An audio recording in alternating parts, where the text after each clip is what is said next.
It sometimes seems like I don't have feeling desires. I have should desires or desires because of the contrast, but it doesn't seem to be authentic. Well, here's the thing. Something's going on in life, so you know what you don't want. You're launching a desire, but it's not a desire that you could necessarily articulate, and it's certainly not a desire that has enough momentum that you could recognize it. So as you're launching those desires all day, those desires are gaining momentum. A good description is like it's a gestation period. While those desires are growing, they're becoming more powerful. Law of attraction is bringing cooperative components to them. But if you're not going along for the ride, then your desires are becoming vibrationally different than you are. So you become almost less capable of seeing them or recognizing them. That's why we're encouraging naps. It's why we're encouraging meditation. It's why we're encouraging as much positive distraction as you can find, because you may very well accidentally stumble into the receiving mode if you're not working so hard on beating the drum of trying to fix things. And so as you find yourself in that receiving mode and then something wonderful occurs to you, that's your awareness that at least for that moment you're in the receiving mode. Otherwise the idea couldn't come. So if you're saying, well, that doesn't happen very often, what we just explained is the reason for it. But more and more, especially now we've had this conversation, it will happen. You will feel your conscious awareness of that. And then as you acknowledge, and this is something that we would like you all to acknowledge, once a desire has occurred to you and you feel that exhilaration of, ooh, I would like that, you're well along the way to receiving more and more impulses about it to bring it about, you see. It's just a matter, and a lot of people do this. I know what I don't want, I know what I do want. I would so like to have more money, but I don't have enough. And more money would feel good to me, but it's been hard for a long time, and I hardly know anybody that does. And the more you beat the drum of where you are, the more you disallow yourself to be a match to what is gestating and growing in this vortex. It really is that simple. So you have to find some way of hooking in to something that feels good. You don't have to feel good about money, and you don't have to feel good about health, and you don't have to feel good about Democrats or Republicans. You don't have to feel good about anything specific, but you can't feel bad and let the things that you want come to you. So while we say find one thing that feels good and use it as your reason for being in the receptive mode where all problems will then be solved, most people instead find the one thing, even though there may be many, that make them feel uncomfortable, and they use that as their excuse to deprive themselves from the receptive mode, and then not being in the receptive mode becomes the big problem, you see. It always is. We don't know of anything that anyone wants.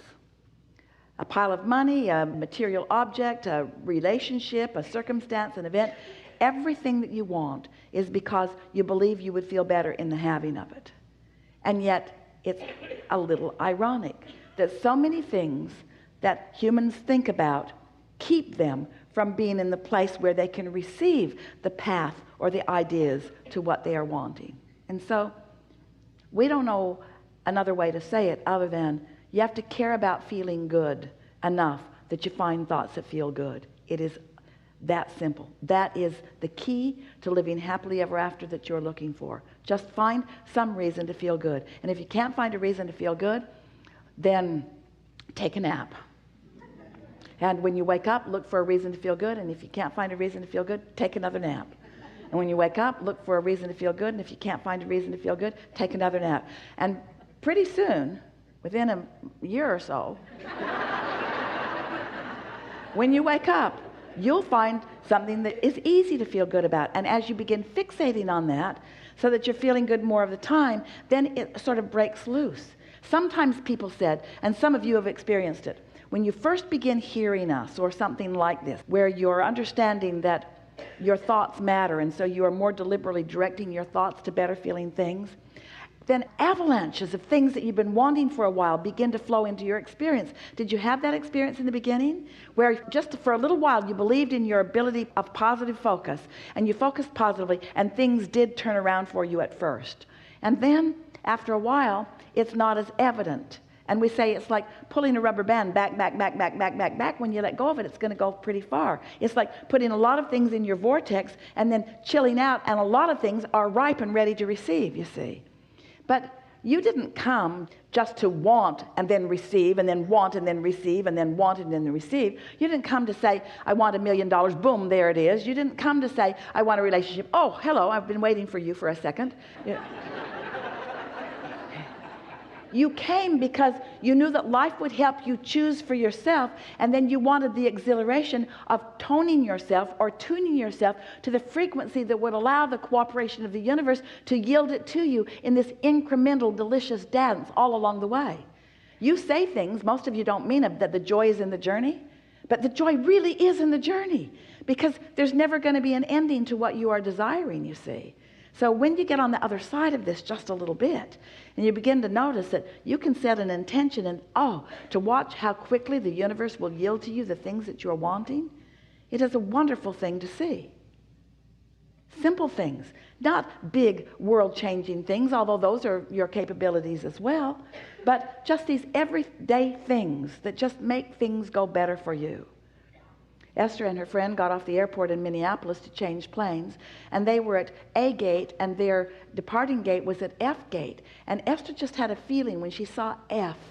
F gate is probably far. F probably means far, far, far away. It's just the impulse that she had when she realized that. And so she looked around, and there was an airport employee sitting on one of those motorized carts.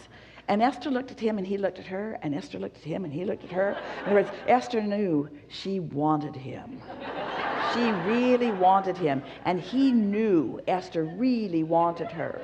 And he smiled at her, and she says, is F gate far? And he said, yes, get on. Get on. And they rode and rode and rode down this way and over there and down there. And Esther saw miles and miles of people dragging their bags through the airport. Miles and miles. It seemed like they rode on that cart for 10 minutes. Esther was the horn. Beep, beep, beep, beep, beep, beep. People had to get out of the way. It's a long way. It's a long way. But the universe yields. The universe yields to you what you want and what you need, when you want it and when you need it. It's just a never-ending stream of those wonderful opportunities for you. And even with Esther, often you miss the opportunity for something wonderful to happen because you're fixated on something not wonderful that's happening. And that's the key. You got to not notice the things that aren't so good and give your undivided attention to things that are so good, so that you're tuning yourself to the receptive mode of more good things. And then often make a list of the wonderful things in your life. Make lists of positive aspects. Tune yourself to what is working. There's so much that is. But your very thoughtful mind, you're a very focused person. You are an objective, reasonable person too. You've trained yourself to be that way. So you've trained yourself deliberately to weigh the pros and the cons and the pluses and the minuses. And of course, that's all part of decision making. But humans, we love you so much. You're so stuck in step one. It's time for you to let go of the cons and the minuses and give all of your attention to the pluses and the pros. Give all of your attention to the things that feel good, and then watch how the slightest tweaking of your vibration can tip the balance on the fulcrum, and wonderful things will become predominantly obvious to you. New things. One quick follow-up about good feeling thoughts. At times when I have a negative feeling thought, and I say, Esther says, reach for a good feeling thought. I don't know how to do that or exactly what that is. Well, sometimes you can't find one. Esther started these days, since this driving analogy, to say to herself, rumble strip, because what picture that paints in her mind is, here's a rumble strip, and right now it's easy to just get back in my lane. But if I don't, then rumble strip and all four wheels are on the other side, and then off we go in conversation and da da da da da da da da until she suffocated herself right out of alignment, you see. And so it's being sensitive at the early subtle stages. The sooner you realize you have negative emotion, the sooner that you can do something about it. But really, while we've been teaching that and things like that for a very long time, because we know that you can do a much better job than you are doing as the focusing being that you all are, that you could focus yourself in a more positive way, we also know that law of attraction is going to give you more stuff that's like what you're thinking about than the other. So it's logical that you would go down that negative trail for a little while until you either sleep or something happens to help you to make a stronger decision.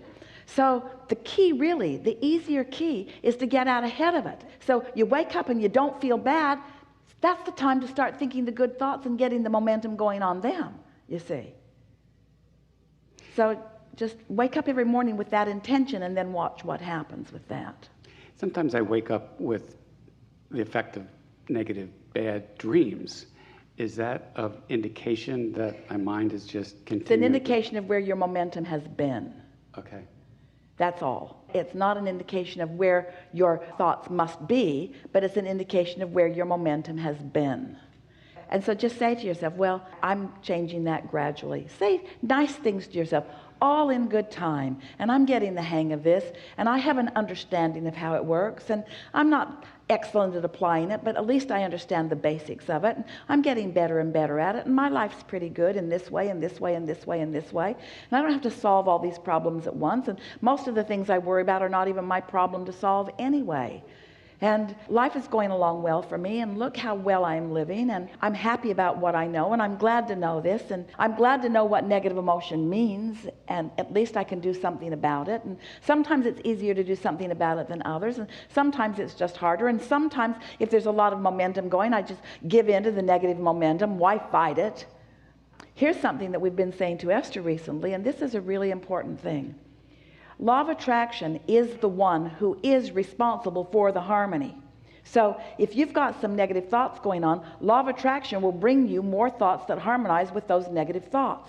Just like law of attraction will bring you more thoughts that harmonize with your positive thoughts. It's not your job to make yourself right with everything that exists. You can't. There are all kinds of people with all kinds of different intentions that you don't want to ever harmonize with. And this was something that was a big misunderstanding for Esther, because she thought that what we were teaching was that she was supposed to take someone that she couldn't find any vibrational alignment with and do enough focus wheels that she accomplished vibrational alignment. Even though we've been telling her for a very long time, her and the rest of you, that when you find alignment with who you are, one of two things will happen. Either the person or the situation that is the problem will acquiesce to what you are wanting, or they will vibrate right out of your experience. In no case did we say that it is hers or your job to find harmony with things that are not harmonious, you see. So we want you to just give yourself a break, but we also want you to stop beating up on yourself with unharmonious thoughts, because there's no point in torturing yourself with things that just don't feel good. And as you care about the way you feel, then it becomes easier and easier. Someone earlier was talking about being a problem solver, and you are too, a problem solver. But problem solvers who are light on the touch of the problem are really good problem solvers. Problem solvers who dig into the problem and scrutinize the problem, you're not good problem solvers, you're problem promoters. You see. So give the problem a light touch and then stand back and wait for the solution to dawn on you at times when you're not thinking about the problem. Helpful. Helpful. Thank you so really much. Good. Yeah.